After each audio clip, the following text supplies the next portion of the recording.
Would love to talk a little bit about what you're seeing, some trends for centers that is working today. Obviously, you cover a pretty big territory. I'm sure you talk to a lot of centers. Tell me a little bit about what's working for them, or maybe some trends you're seeing. Yeah. That's I visit about 370 centers in my territory. Wow. To every single one of them every year, but I see a good amount of them. Everybody, for the most part, has been very busy. Obviously, during the pandemic, things were a little bit difficult for folks. There were shutdowns, but since things have reopened, it seems like the consumer base has really wanted to get out and enjoy themselves, be social with other people, and bowling centers have benefited from that. The big challenge that I see today for bowling centers is finding staff to work in them. Yep. I think everybody is facing that problem. I'm sure you've heard some stories. Our company is no different. We are in need of staff as well. So I think staffing is a big concern for a lot of folks out there, and it creates a lot of challenges for people. I remember when I was in management that there were some weeks where it was Monday through Sunday, 9 a.m. to midnight, and that's a tough lifestyle. Yeah. So I can relate to what proprietors are going through out there when they're working 7 days a week, not being able to find staff.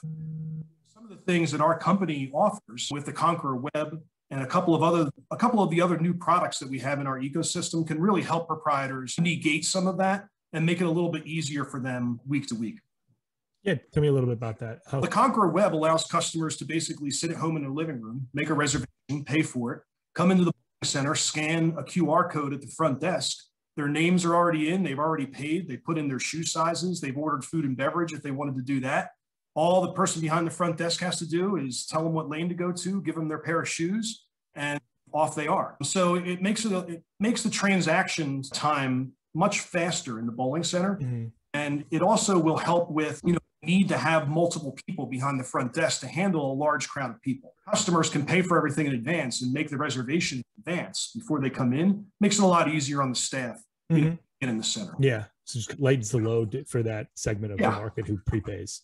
Yep. Yeah, that's cool. What else are you seeing? So obviously staff is one, and I want to get to that again a little bit later on. What else are you seeing? Obviously it's really busy for people. Is there any particular type of league or promotion or product offering that you're seeing really take off these days? There's always the creative league programs that are out there. I remember when I was in the business, we would do 12, 16-week short season leagues where you could go to an amusement park, a resort, a vacation, get a bowling ball, get a new bowling bag, shoes, equipment for your full season traditional. You see a lot of that, a lot of youth activities where kids are getting involved and they're getting a bowling ball and a couple of weeks of lessons and things like that. A lot of good things that are happening from that perspective with the competitive side. On the more entertainment side, Glow Bowling is a staple in bowling centers, has been for a long time. Yeah.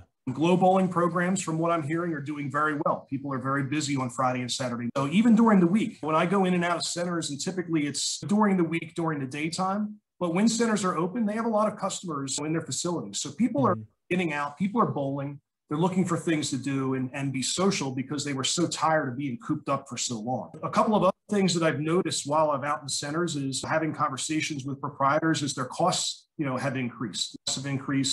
The price of chicken changes every day.